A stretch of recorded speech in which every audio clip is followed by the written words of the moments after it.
Bonjour, hello, namasté, magnifique, lumineuse créature céleste. Je suis tellement contente de vous retrouver. Comment allez-vous? Est-ce que vous avez passé une délicieuse semaine? Est-ce que vous avez poursuivi votre chemin à travers la kiffance? Trouver de la joie même dans les petites choses. Parce que quand ça s'accumule, ça devient quelque chose d'énorme. Et plus vous aurez cette boule et cette habitude, vous allez créer un égrégore dans votre vie qui est, moi, je suis la personne qui célèbre la kiffance. Et la vie, l'éternel, tout répond à ça. Il vous amène des petits moments de grande joie, de grand partage, ouais, des moments de lumière. J'espère que vous avez vécu ça, j'espère que c'est ce vers quoi vous tendez, parce que c'est ce qui vous donnera la force de traverser les épreuves qui vont venir entraver votre bonheur et quelquefois mettre de l'ombre sur des choses qui devraient être de très très belles choses dans votre vie. Ce sont les choses qui vont vous donner l'espoir et la force de percer à travers l'obscurité parce que vous contenez en vous la lumière et vous êtes l'espoir de l'éternel. Vous êtes véritablement aimé. Ça, c'est la chose qu'on a du mal des fois à concevoir parce qu'on a du mal à s'aimer soi-même. Et quelquefois, on a un petit sentiment, vous savez, d'avoir raté des choses. On n'ose pas le dire, on ne dira pas tout le temps. On a des petits regrets, on a des choses qu'on ne va pas dire aux autres sur soi-même qui font qu'on se dit ah, peut-être que j'aurais dû être beaucoup plus loin dans ma vie, regarde où j'en suis. Et ça développe cette espèce d'amertume, de tristesse, de regret. Quelquefois aussi un petit peu de jalousie et d'envie vis-à-vis des autres. Et on les regarde et on dit comment ils ont fait pour en arriver là et moi je suis encore là, je traîne. Sachez que quelle que soit la situation dans laquelle vous vous trouvez, vous êtes aimé. Vous êtes célébré, vous êtes valorisé, même si vous ne le faites pas. Donc, je vous invite à se dire que si l'Éternel vous valorise, vous aime, vous célèbre, bah faites-lui confiance, faites-le aussi pour vous. Qui que vous soyez, quel que soit votre point de départ. Ok? Alors moi, c'est Félicité.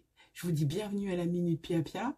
Et aujourd'hui, on va discuter de la vie avant la vie ou de la vie après la vie. Bref, de la mort. Alors, je vais essayer de ne pas être trop bavarde là-dessus, mais je me connais, ça risque d'aller loin parce que entre la mort et moi, c'est une danse. Ceux qui me suivent depuis un moment savent que depuis pratiquement une bonne partie de ma vie, genre carrément une moitié de ma vie, soit on a essayé de me tuer, soit j'ai subi des attaques, bref, super karma. Mais je suis encore là. Et souvent, justement, grâce à la protection véritablement de mes guides et de mes anges gardiens. Parce qu'il y a eu des circonstances dans lesquelles, si j'avais pas eu un petit truc qui me permettait de regarder en telle direction, j'aurais pas vu le serpent qu'on m'envoyait, j'aurais pas vu l'araignée qu'on m'envoyait, j'aurais pas vu voilà l'insecte venimeux sur mon oreiller. À chaque fois, j'avais comme quelque chose qui me prévenait, attends, il y a un truc là. Donc, véritablement, il y a un sens au fait que je sois encore là. Parce qu'on ne va pas parler des attaques, ça c'est fini, c'est derrière. C'est ça qui est intéressant. Tiens, je suis encore là. Comment se fait-ce? Parce que dans ce que je suis destinée à faire dans cette vie-là, je n'ai pas encore atteint tous les objectifs. Donc, je suis maintenue. Rewind. On va repartir depuis le début, voulez-vous. La semaine dernière, je vous ai parlé de Gaïa TV. Je rappelle que je ne suis pas payée par Gaïa TV. Au contraire, je paye pour m'abonner.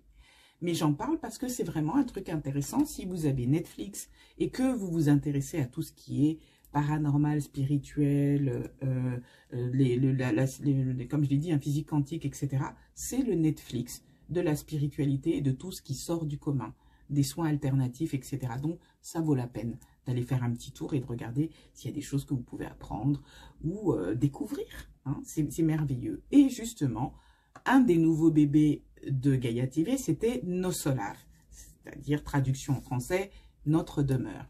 Notre Demeure, c'est un film qui raconte la vie après la vie. En fait, c'est un esprit, l'esprit d'un médecin qui a vécu au Brésil avant la Seconde Guerre mondiale. C'était la seconde, hein, je crois, ouais, la Seconde Guerre mondiale ou la première. Enfin, bon, bref, il avait vécu au Brésil et qui est mort et qui, étant de l'autre côté, est entré par des voies médiumniques en relation avec un des plus grands médiums du XXe siècle, qui s'appelle Chico Xavier, et qui, lui, canalisait l'énergie d'esprit de l'autre côté. En général, c'était surtout qu'il écrivait des poésies, il canalisait des poèmes écrits par des poètes qui étaient défunts, et des poètes, certains qui étaient connus, et que les experts ont reconnu quand ils ont lu et étudié les poèmes, que c'était vraiment le style du poète avant. Et ils ont reconnu surtout le miracle parce que Chico Xavier n'était pas allé à l'école. C'était quelqu'un de très très pauvre qui avait arrêté l'école à l'âge de 9 ans. Donc on ne voit pas comment il aurait pu reproduire des poèmes de très grands poètes brésiliens. Et donc ce médecin, utilisant le canal de Chico Xavier, décide de raconter son expérience de l'après-vie. Avec bien sûr l'autorisation du guide spirituel de Chico Xavier qui s'appelle Emmanuel et qui est aussi le guide spirituel de ce médecin. No Solar, c'est une sorte de traduction en film de ce que l'esprit a révélé à Chico Xavier. Vous pouvez le lire aussi, c'est un livre que vous trouvez, Notre demeure, hein, je crois que vous le trouvez sur, voilà, vous pouvez le commander. Je ne vais pas vous dire clairement tout ce que je pense du film parce que je ne suis pas là pour faire une critique de cinéma, bien que ça a été mon métier, hein, vous le savez, j'ai été actrice pendant très nombreuses années. Je peux dire simplement que c'est pas super bien joué, mais bon, c'est souvent ça, quand les films sont à caractère spirituel, ils n'ont pas trop les sous pour prendre des super comédiens ou des super scénaristes. C'est ce que je trouve dommage. Donc, c'est des fois un peu pénible à regarder, mais passez ça, passez le jeu de comédien, passez le truc. Par contre, le gars qui joue le médecin joue très très bien.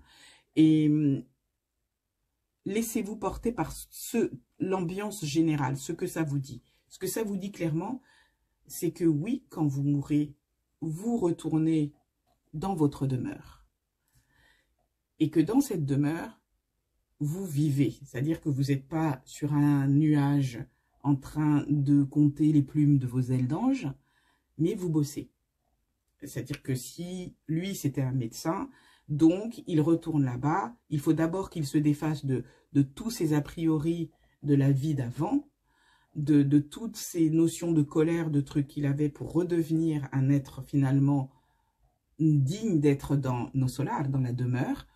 Ce sont des êtres que nous appelons des êtres de lumière, mais ils ne le sont pas plus que ça. C'est juste que les notions morales là-bas sont très différentes des celles qu'on a ici sur Terre. Ce sont des notions purement de l'amour divin. Donc il faut déjà passer par le sas de se débarrasser des notions de vie terrestre, des notions de vie en tant qu'être humain dans cette dimension-ci, avec toute la matérialité, toutes nos émotions et surtout négatives. C'est ce qu'il va appeler le purgatoire. Il va passer par un moment où il va souffrir dans sa chair alors qu'il est mort. Donc il ne va pas souffrir en se disant « je vais mourir ». C'est ça qui est horrible. Il va souffrir en disant « je vais souffrir tout le temps ».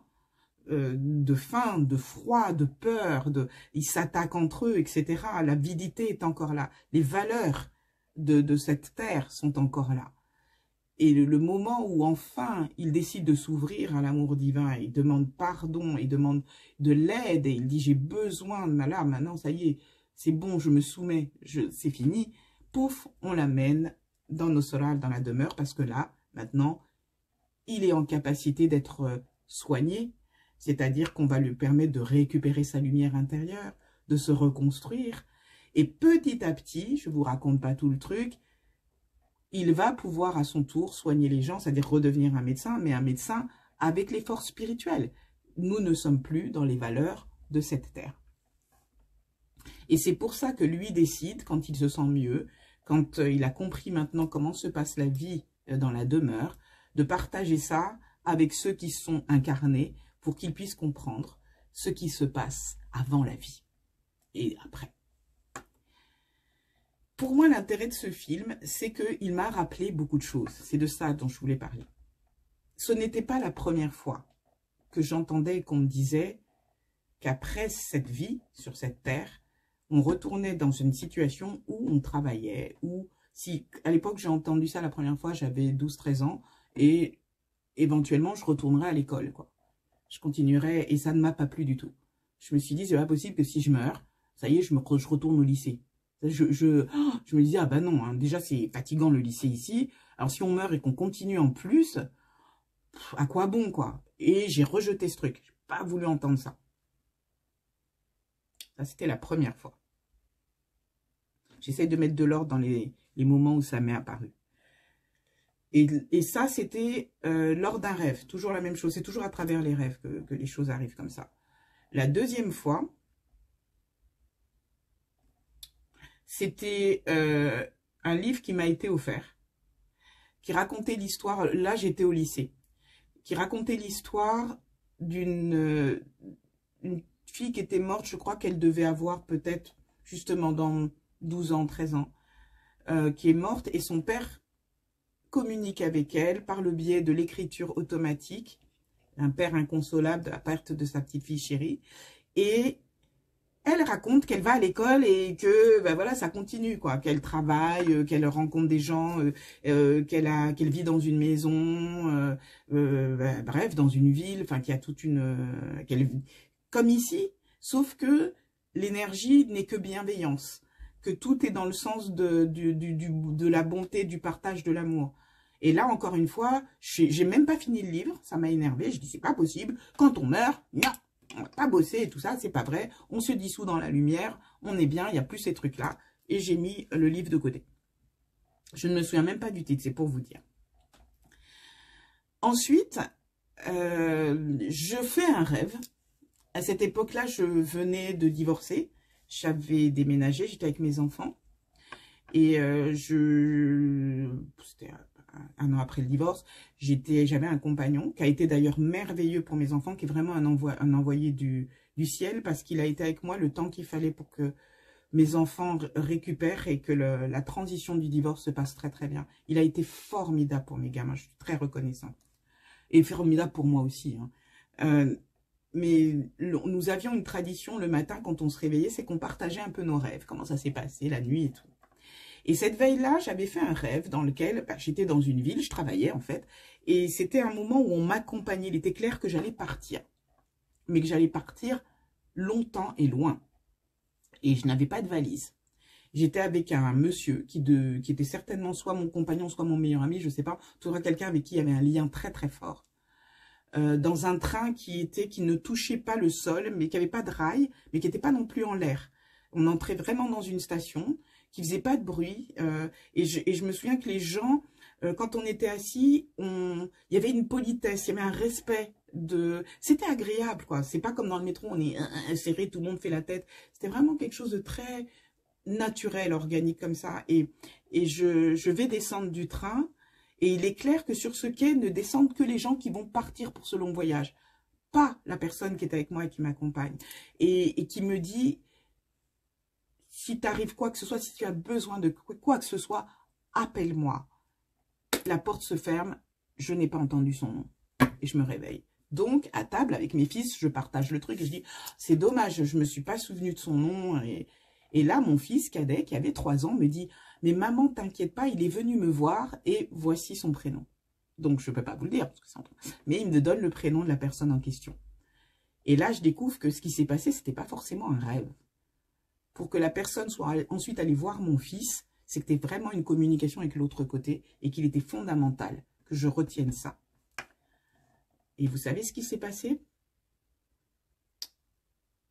Je n'ai pas utilisé son nom. J'ai balayé ce truc-là en me disant c'était un rêve.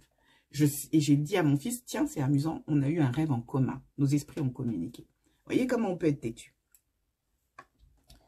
Nous sommes à la deuxième truc. Troisième rencontre. Je fais encore un rêve. Et cette fois, je fais ce rêve parce que il m'est arrivé plein d'incidents. Vous savez donc qu'on en a voulu à ma vie. Et ça avait déjà commencé à cette période-là. Et je commençais à en avoir ras-le-bol. Parce que j'estimais que j'étais pas suffisamment protégée. Et à l'époque, j'étais déjà dans une transformation spirituelle. Mais comme j'ai déjà raconté ça avant, je ne vais pas revenir là-dessus. J'étais déjà dans une transformation spirituelle. Donc, j'estime que mon guide ne fait pas son boulot, ça m'énerve. Et avant de dormir, je fais une prière en disant: il faut me changer de guide. Ah, ça suffit. Et je rêve que je suis en haut d'une falaise, que je tombe du haut de cette falaise, que je me dis: ça y est, je vais m'écraser. Et pouf, tout d'un coup, j'atterris dans une surface d'eau. Tout va bien. Je nage, j'arrive au bord de... j'arrive sur la berge, je regarde là-haut et qui je vois? mon guide, mon ange gardien, en train de discuter avec d'autres. Rien à foutre de Féfé, quoi. Quoi? Ah, c'est mal me connaître. Et même de l'autre côté. Je prends un petit chemin. J'arrive en haut de la falaise, je le vois en train de discuter avec les autres. Je dis, ça va, je dérange pas et tout. Je dis, c'est très clair. On va me changer. Je veux plus bosser avec toi. Je dis, là, tu es là. Je viens de tomber d'une falaise. Et alors, s'il n'y avait pas eu d'eau, j'aurais fait comment? Et il me dit, bah, il y a eu l'eau. Il me dit, à chaque fois que tu as eu des problèmes, tu t'en es sorti. Tu as trouvé, tu as fait surgir la solution de toi-même. Bien sûr que je fais mon travail. J'ai dit, ah non, si ton travail, c'est rien foutre et me regarder m'en sortir, c'est pas ton travail. Je décide, j'ai dit, je m'en fous, mais aujourd'hui, on va me changer d'ange gardien. Je vous jure que c'est vraiment... je me souviens. Je vois un chemin qui mène, bah, loin de la falaise, hein, qui mène dans la vallée, quoi. Et je décide d'emprunter ce chemin. Et là, il y a une dame en uniforme bleu marine, avec même le casquette bleu marine. Très grande femme, un peu de type hispanique, très belle, les cheveux noirs et tout, qui me dit, ah non, non, tu peux pas passer par là. Regarde-moi passer par là. Je la contourne et je me mets à courir. Et elle me court derrière. Et je cours et j'entre dans un bâtiment où il y a... c'est comme en bois. En fait, c'est comme un open space où il y a des gens qui travaillent, mais ils sont pas sur des ordis. Ils sont sur des comptoirs, etc. Mais c'est limité par quelque chose en bois, comme un carré au centre, comme ça, en bois. Je vais sur la gauche. Il y a une porte, je l'ouvre, parce que je voulais me cacher, en fait, de l'officier qui allait venir derrière. Et là, c'est une salle où il y a plein d'ordinateurs, des gens devant des ordinateurs. Je suis derrière un monsieur, un jeune homme roux, qui se retourne vers moi et qui me reconnaît. Enfin, il connaît, il sait qui je suis. Et il me dit, ah, tiens, t'as hésité, regarde. Tu sais que si tu fais ça, c'est très facile de changer toutes les circonstances de ta vie instantanément. Et il me montre. Il me montre comment faire. Et il me donne un petit, c'est un cahier noir. J'ai des cahiers en Moleskine, mais je ne l'ai pas là, qui est en Moleskine. Et il me dit, avec ça, tu pourras mener la vie, changer ta vie comme tu le veux. Voilà, quand tu le veux. Et il me dit, vraiment, je me souviens qu'à ce moment-là, je sais, j'ai la clé de la vie, je sais comment faire pour transformer toutes les circonstances de ma vie comme je le veux. Et à la minute, il me dit, c'est à l'instant même. Ok, super.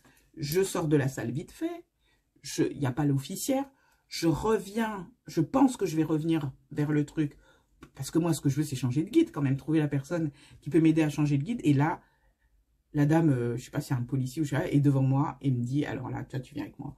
Et je commence alors au scandale. Je ne viens pas, le Pakistan. Et il y a quelqu'un qui arrive, je n'ai jamais vu sa tête, parce que c'était vraiment quelqu'un d'immense, très très grand, et qui demande qu'est-ce qui se passe. Alors, je ne me souviens pas vraiment, est-ce que c'est un archange? C'est très grand, je ne peux pas vous décrire, je sais que c'est très grand, je sais que ça a une autorité tranquille. Quand il demande qu'est-ce qui se passe, il n'est pas fâché, il est très calme, mais ça fait taire tout le monde. Qu'est-ce qui se passe? Et là, j'explique le truc. Je dis, moi, j'ai un ange gardien, enfin, un guide, il fout rien. Mais les derniers moments de ma vie, là, ça a été que du danger, ça a été que des trucs où j'ai évité la mort, etc. J'en ai ras-le-bol, j'ai envie de mener une vie qui a du sens, j'en ai ras-le-bol. Je veux quelqu'un qui soit vraiment là avec moi. Enfin, bref. La policière qui dit ouais je suis désolée, elle devait pas venir et tout ça, mais elle a couru, enfin bon bref, tatati, et je découvre et je comprends que je suis dans un endroit où j'étais pas censée être. Mais lui il dit d'accord, on va te changer de guide.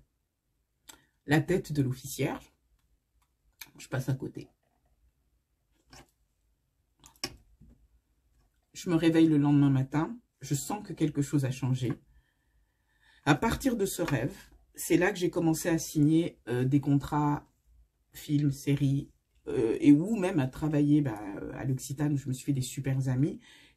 Ma vie assez ouverte. J'ai une vie aussi amoureuse magnifique, des amis super. Ma vie s'est ouverte comme ça. Le guide qui a été merveilleux pendant un temps de vie a été vraiment là pour moi d'une façon phénoménale. Phénoménale. Quatrième truc. Mais je suis toujours quelqu'un qui ne croit pas qu'après la mort, on se retrouve quelque part. Voilà. Pour moi, c'est juste, j'ai changement de guide et tout. Là, les ordinateurs, les trucs, j'ai vite oublié. Je suis passée à autre chose. Cinquième. 5e truc. Donc là, on est tatati, le guide, ouais. J'apprends lors d'une prière, d'une méditation, qu'on va me changer de guide parce que justement, j'ai beaucoup développé de choses. Entre-temps, j'ai fait des formations, Reiki, machin, tout ça. Je me suis vraiment développée. Je suis arrivée à un niveau vibratoire. Il est temps que je change de guide. J'ai beaucoup pleuré. J'ai beaucoup pleuré. Et on me donne le guide que j'ai actuellement qui est crème de la crème de la crème, mon meilleur ami de tous les jours. J'adore ce guide qui est phénoménal. Donc, je ne regrette pas. Et on m'explique que, par contre, je vais entrer dans une période qui va être moins rigolote. J'en avais déjà parlé, hein. Je vais dans un... Ben voilà, je suis dans une salle de cours avec tout le monde. On se retrouve. Donc, c'est des gens que je connais pas, mais dans ce truc-là, j'ai l'air de les connaître. On échange un peu sur ce qu'on vit dans nos vies actuelles. Là où j'en suis, où je dis, bon, bah, ça va, mais qu'il y a toujours ces souffrances, il y a toujours ces attaques, et que j'aimerais vraiment souffler un peu, quoi. Et on va dans un vestiaire. Donc, c'est comme si on devait se changer de nos habits terrestres et tout ça. Et dans le vestiaire, j'enlève ma couronne d'épines. Et là, je comprends toutes les merdes qui me sont arrivées. Je dis, j'ai une couronne d'épines, les gars. Et je dis, j'ai déjà eu la couronne pendant 7 ans. Maintenant, c'est à quelqu'un d'autre de la porter. Donc, il y a un truc, il y a un cycle, il y a un machin. Je pose la couronne d'épines sur une chaise ou un tabouret. Je ne sais pas si vous voyez les trucs où on se change comme dans une piscine ou dans un gymnase. Je me change dans ma cabine, je ressors, personne n'a pris la couronne. Et je comprends qu'il faut qu'elle soit prise. Elle ne peut pas rester comme ça. Ils se sont barrés, ils l'ont laissée. Et je dis, bon, bah, d'accord. Je la reprends. Je sais que j'en ai pour 7 ans encore à morfler. Vous voyez comment je comprends les attaques par la suite? Couronne d'épines, je ressors. Mais malgré tout ça, je ne crois toujours pas qu'après, il se passe des trucs, il y a des cours, il y a des machins. Elle est têtue, hein, celle-là, elle n'a toujours pas compris. Je retourne, beaucoup plus tard, un autre rêve. Je suis en haut d'une falaise. Ça m'arrive souvent, les rêves en haut des falaises. Donc, j'ai compris que c'est vraiment là qu'est ma cité. Et là, les gens s'élancent dans le vide et se retrouvent dans une espèce de bulle en verre. J'en ai déjà raconté, j'avais déjà raconté, pour descendre dans une vallée. Et moi, j'ai pas envie de me jeter dans le vide. Et on me pousse, parce que ça suffit, je laisse passer tellement de monde qu'on me dit, allez, ça. Et comme on me pousse, ben, au lieu d'être assise confortablement comme le sont les autres, moi, je me suis agrippée au truc et j'ai les pieds qui pendent et je suis comme ça. Bon, je crie pas, hein, parce que je sais que je risque rien, mais je comprends qu'il y a quand même quelque chose qui va pas dans mon comportement. Je suis quand même un petit peu rebelle, même de l'autre côté, et qu'il va peut-être falloir que j'apprenne à travailler dessus, quoi. Parce que là, je suis un peu ridicule. Tout le monde est assis confortablement dans sa petite bulle et moi, je suis pendue comme ça, bêtement. Voilà. Autre rêve. On s'arrête là. Je n'ai toujours pas compris ce qu'on est en train de me dire. Et je vois ce film No Solar. Ah non, le dernier rêve dont je dois vous parler parce qu'il est important. Vous vous rappelez le petit carnet noir? Dans plusieurs rêves, j'ai essayé de me mettre à l'abri pour lire ce qu'il y a dans le carnet noir. Ah, j'ai oublié un truc important. Ah ben oui, c'est vrai, excusez-moi. Et quand je fais un autre rêve où je suis dans un restaurant très bourgeois, ma foi. Nable blanche, rideau, machin truc, chandelier, tout ça. Je suis toute seule à table, les autres mangent un truc. Et j'ai le fameux livre et j'ai décidé que je vais lire ce qu'il y a dans ce carnet parce que c'est le secret que m'avait transmis le jeune homme roux. Et je sais que quand je vais lire ça, je vais comprendre complètement ce que je suis venue faire dans cette vie-ci, quelle est ma fonction, ma mission et comment m'y prendre. Super, Michto. Et à ce moment-là, 2 hommes entrent dans le restaurant, habillés comme les Men in Black. Costume noir, chemise blanche, cravate noire, lunettes de soleil noires. Ces hommes-là sont de couleur, sont des caucasiens, type caucasien. Ils viennent vers moi directement. Ils prennent le carnet noir. J'avais commencé à l'ouvrir. Hein, et ils me disent, t'as pas le droit de lire ce qu'il y a dedans. Terminé, ils sortent. Je me suis réveillée, j'ai dit, ah bah bravo. Dans plusieurs rêves, j'avais essayé de lire ce truc-là. Et à chaque fois, j'avais trouvé des trucs plus intéressants, genre bouffer des gâteaux, faire des bêtises, quoi. Et là où j'aurais pu me poser, je ne l'ai pas fait. Donc je regrette et je me dis, tu vois, t'aurais dû le lire dès les premières fois et tu l'as pas fait. Tant pis pour toi. Et le dernier rêve dont je n'ai pas parlé, c'est celui où je me retrouve dans une montagne qui ressemble à le Jura et tout, mais je connais pas le Jura. Donc je dis ça, c'est peut-être pas le Jura. Mais ça me rappelle, je sais pas pourquoi c'est le mot Jura qui vient. On est en hauteur, d'une colline. C'est une maison. Cette maison appartient à une dame qui travaille avec les plantes. Donc, il y a plein de pipettes, comment, des tubes à essai dans lesquels on voit, vous savez, quand vous voyez des petits bouts de plantes avec les racines comme ça, les trucs qui sortent juste de la graine, il y en a plusieurs comme ça dans sa cuisine, avec des petites étiquettes. Et elle explique qu'elle travaille avec l'âme des plantes pour aider à soigner les gens, notamment pour des maladies très graves telles que le cancer, sclérose en plaques, etc. Elle fait des études là-dessus, parce que ce sont des maladies qui ont bien sûr une implication biologique, physique, mais qui ont un caractère émotionnel profond, qui sont des fois accentuées par un déséquilibre émotionnel, et ces plantes peuvent aider à rétablir cet équilibre. Donc elle fait ce travail-là. Et quand on continue, et elle est en fauteuil roulant, cette dame, et quand on continue, on arrive dans une pièce qui est immense, qui a des vitres qui font tout le tour, donc on surplombe toute la vallée, hein, on voit une baignoire ronde au centre qui est d'une couleur un peu ocre. Alors, je ne sais pas si c'est du marbre, parce que c'est quand même un peu brillant, mais j'ai jamais vu du marbre de cette couleur, donc je ne sais pas. Et une cheminée à côté très très grande, et il y a du feu dans la cheminée. Et à côté de la cheminée, il y a une table basse. Sur la table basse, il y a un carnet, les carnets Rhodia, vous savez, qui se déplient comme ça, là, vers l'avant. Et là, il est à une page où il y a une liste de noms et un mot qui est écrit. Et elle me dit « lis ». Et je commence à lire la liste des noms et je commence juste. Et je reconnais le premier nom, c'est un de mes cousins, Germain. Et elle me dit, c'est la liste des gens qui t'attaquent en magie noire. Et je refuse de lire le reste de la liste. Déjà, le nom de mon cousin, ça me bouleverse. Je me souviens que je suis tétanisée quand je lis ça. Et je ne veux pas lire le reste parce que je sens que ça va nourrir un désespoir profond. Je me doute que je ne suis pas aimée dans la famille de mon père ou de ma mère simplement pour être née. Je ne sais pas ce que j'aurais fait à ces gens-là. Mais je sais que si je lis ce truc-là, ça va complètement percuter ma vie. Je refuse de lire. Et je sais qu'en bas, il y a un mot, par contre, on s'adresse à moi. Je lis le mot, je ne me souviens absolument pas de ce que ça dit. Mais je sais que suite à ça, après ce rêve, j'ai coupé les ponts avec une grande partie de ma famille. J'ai mis fin à tout ça. Et c'est vrai que j'ai commencé à revivre et à être beaucoup mieux. Donc voilà, stop. Revenons à la vie après la vie et la vie après la mort. Voilà que tous les éléments m'ont été donnés à chaque fois pour marquer un lien entre là où j'allais en rêve et ce qui se passait dans ma vraie vie. C'est juste qu'une part de moi, parce que je suis morte 2 fois, je vous ai déjà dit, j'ai déjà eu 2 sorties du corps suite à une hémorragie, voilà. Quand je suis partie, j'étais dans cet état de lumière, complètement dissous et en ayant complètement oublié que j'étais simplement un être vivant. C'est même pas que j'ai oublié que j'avais une famille, c'est que j'ai complètement oublié tout. Je n'étais ni un être vivant ni rien, j'étais simplement dans cette lumière. Comme si c'était le début, la fin, l'aboutissement, tout. C'était voilà, j'étais dans l'ultime, j'étais bien. Donc, pour moi, admettre que je retrouverai une physicalité à bosser, à aller à l'école ou même à travailler, à avoir un mari, à avoir une famille, je ne voyais pas, je me dis c'est pas possible. Et puis je vois Nos Solars. Je regarde le film et il n'y a rien à faire. Maintenant, je sais que je sais. Parce que j'ai tellement évolué à travers vous, en travaillant avec vous dans ces minutes pia-pia, qu'au niveau énergétique, je ne peux plus nier ce que je sens et ce que je vois. Et je sais que c'est vrai. Et je sais que tout ce que j'ai vécu en rêve est vrai. Et je sais que, oui, avant de venir dans ce monde, j'avais une vie.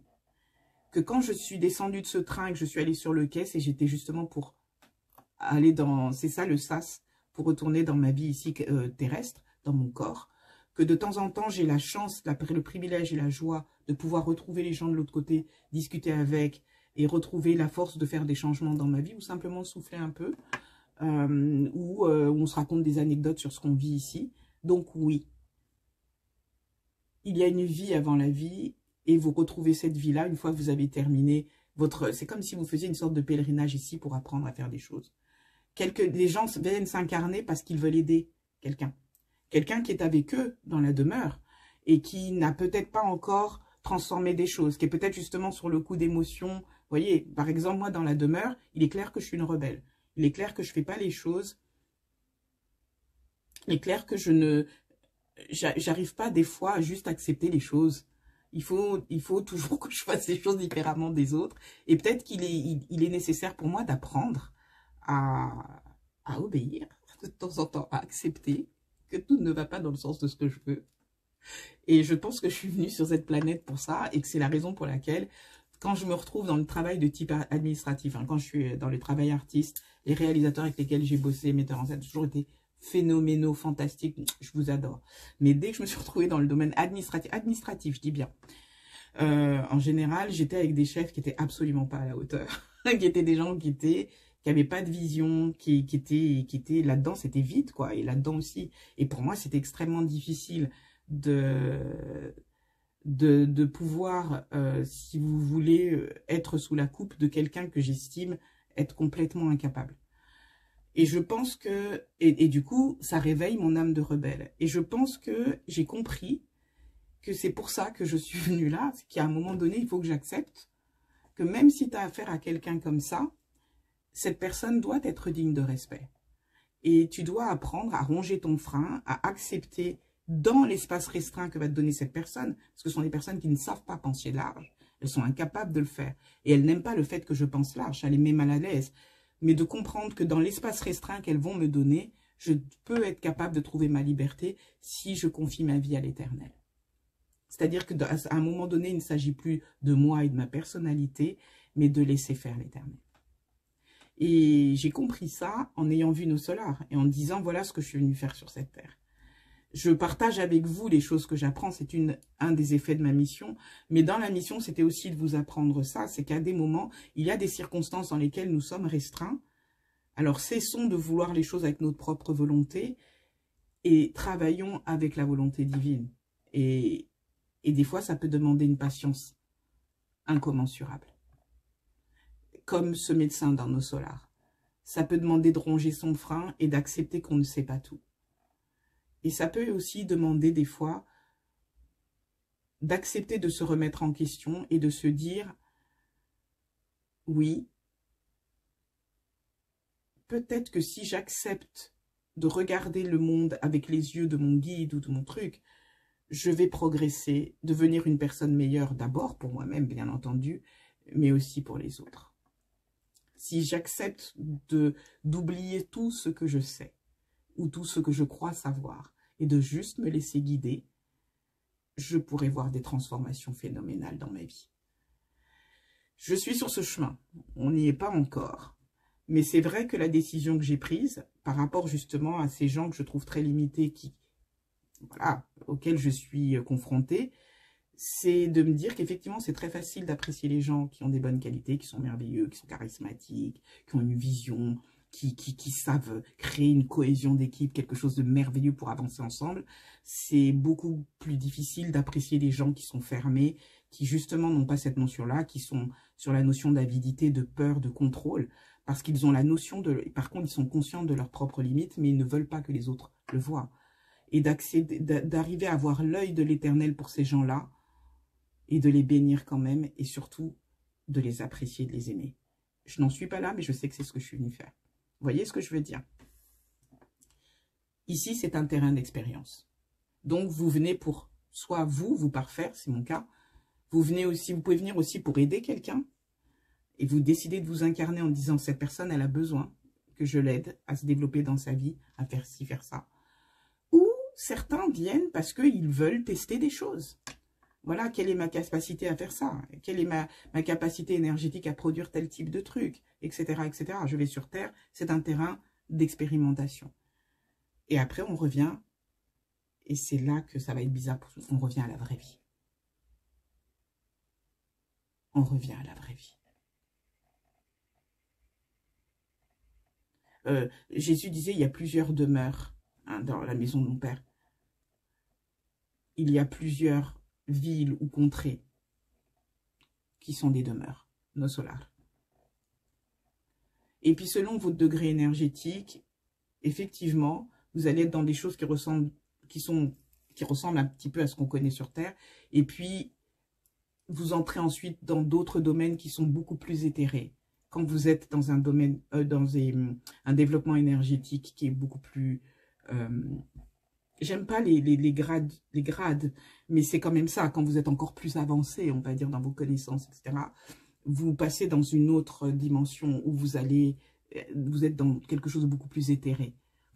Mais là, pour l'instant, on est encore dans des choses qu'on connaît. Ce qui explique que beaucoup des inventions qu'on fait maintenant sur cette terre sont finalement des choses qui existent déjà dans la demeure. Et à travers des rêves, les inventeurs ici canalisent des éléments pour pouvoir les créer ici sur cette planète. Ce que je trouve assez extraordinaire.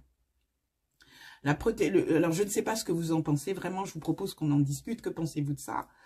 Que pensez-vous de l'idée de se dire, il y a la vraie vie et que ici, vous êtes sur le terrain d'expérimentation. Quand vous avez fini, vous avez compris ou pas. Hein, vous pouvez avoir foiré, vous en avez marre. Vous mourrez, vous vous suicidez, etc. Vous retournez de l'autre côté et vous revenez. Parce qu'il faut achever cette fois en disant, cette fois, je ne vais pas abandonner, je vais aller jusqu'au bout. Mais que votre vraie vie, elle est de l'autre côté. Qu'est-ce que vous en pensez? Est-ce que ça vous dit des trucs? Est-ce que ça chamboule vos croyances? Moi, ça avait chamboulé les miennes pendant des années.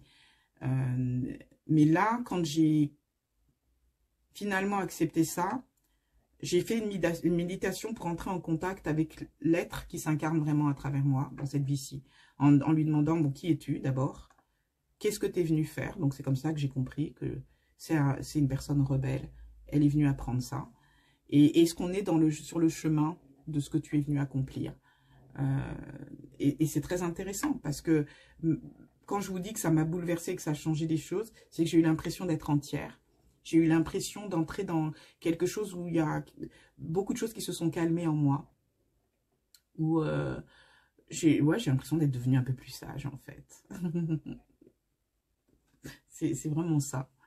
Et je fais des très très très beaux rêves. Vraiment, il y a quelque chose qui s'est transformé parce que maintenant je participe. Voilà, l'être terrestre participe avec l'être céleste, si vous voulez, pour cette vie-ci, ce qui est phénoménal. Donc, ben voilà, hein, j'ai parlé longtemps, je suis vraiment désolée, mais je pense qu'il fallait que ça le soit pour qu'on discute de ça, de la vie après la vie. Avez-vous des expériences, vous, de vie après la vie? Est-ce que vous souhaitez que le prochain direct, alors je ne sais pas quand il sera, mais puisse évoquer ce sujet-là, parce que ça peut être vraiment passionnant. Avez-vous des expériences de choses que vous avez, vous, vécues? Est-ce que vous avez la chance, vous, de voir des gens de l'autre côté d'esprit? Moi, je les entends, mais je ne les vois pas forcément. Je les vois dans les rêves. C'est dans les rêves que je parle avec des défunts, etc., et souvent, on a des discussions très, très intéressantes sur des choses de la vie, de tous les jours, ou sur des conseils qui me sont donnés. Est-ce que c'est une notion, c'est ce truc-là de travailler après, de retrouver sa place, d'avoir une maison, une vie, de marcher, d'aller à l'école, d'avoir un grand bâtiment. Par exemple, le bâtiment dans nos solars, le grand bâtiment qu'il y a dans le film où ils se retrouvent tous, je l'ai vu, moi, en rêve. Or, Nos Solars est un film récent, et moi, j'ai vu ça il y a plus de 15 ans. Grands bâtiments où on réunit les gens pour les choses officielles. Donc, est-ce que vous avez eu ces notions-là? Ou sinon, quelles sont les vôtres? Pour moi, ça me ramène à la notion de paradis. C'est vraiment les descriptions, finalement, des anciens, où on franchit un sas, donc purgatoire, enfer, vous parlez de ça comme vous voulez. Et ensuite, quand on laisse entrer la lumière et l'amour divin, on est transféré vers autre chose. Mais on peut quand même jeter un œil sur ce qu'a été notre vie et sur les gens qu'on a laissés aussi, et veiller sur eux. Donc, je vous invite à voir le film si vous le pouvez, à Nos Solars, à lire le bouquin aussi si vous le souhaitez. Il y a des tas d'autres livres aussi là-dessus. Je n'ai toujours pas retrouvé le titre du livre du père avec sa fille, j'en suis mais vraiment désolée. Mais il y a d'autres livres, n'hésitez pas à lire les livres du docteur Raymond Moody sur la vie après la vie, hein, les récits des gens qui ont été déclarés morts et qui sont partis et qui sont revenus et qui racontent. J'ai une collègue qui connaît le récit d'un monsieur qui a été dans le coma, on a pu discuter avec lui, qui est parti dans l'autre monde, et lui il a une notion, il a vécu l'horreur, Il a vécu l'horreur de l'autre côté. Il est revenu traumatisé. Donc, c'est intéressant aussi de voir que il est passé certainement par le stade purgatoire et il n'a pas pu encore franchir le stade qui lui permettait d'aller ailleurs. Mais lui aussi a vu des machines. Lui aussi est allé atteint un endroit où il y avait une machine centrale, où il a vu, lui, par contre, si je me souviens, c'était des consciences, où on pouvait retélécharger sa conscience pour se rappeler qui on était et d'où on venait. Donc, c'est intéressant. Vous voyez qu'il y a des choses. Donc, partageons ça. Voyons... Je vous demande vraiment de faire preuve d'ouverture d'esprit, parce que je sais que ça chamboule beaucoup de choses. Mais quand on ouvre son cœur et son esprit à ça, ce qui est très étonnant, c'est que sur cette terre-là, il y a des choses qui commencent à prendre du sens. C'est ça qui est fou. Et la vie se transforme. Il y a des choses qui s'ouvrent, qui n'étaient pas ouvertes avant, parce que tout d'un coup, vous avez développé votre conscience. Rappelez-vous que j'avais fait un travail sur le cerveau pour permettre de débloquer ma conscience, de m'ouvrir. Ben voilà, ça a été fait. Donc, je vous invite aussi à le faire. C'est dans la... Pas celle la vidéo d'avant, mais peut-être celle d'avant. C'est 3 vidéos avant. Voilà. Bah écoutez, Pia, c'est terminé pour aujourd'hui. J'espère que je ne vous ai pas saoulé avec mes trucs. Dites-moi ce que vous en pensez. Même si je vous ai saoulé, dites-le moi. Je vais essayer d'être courageuse.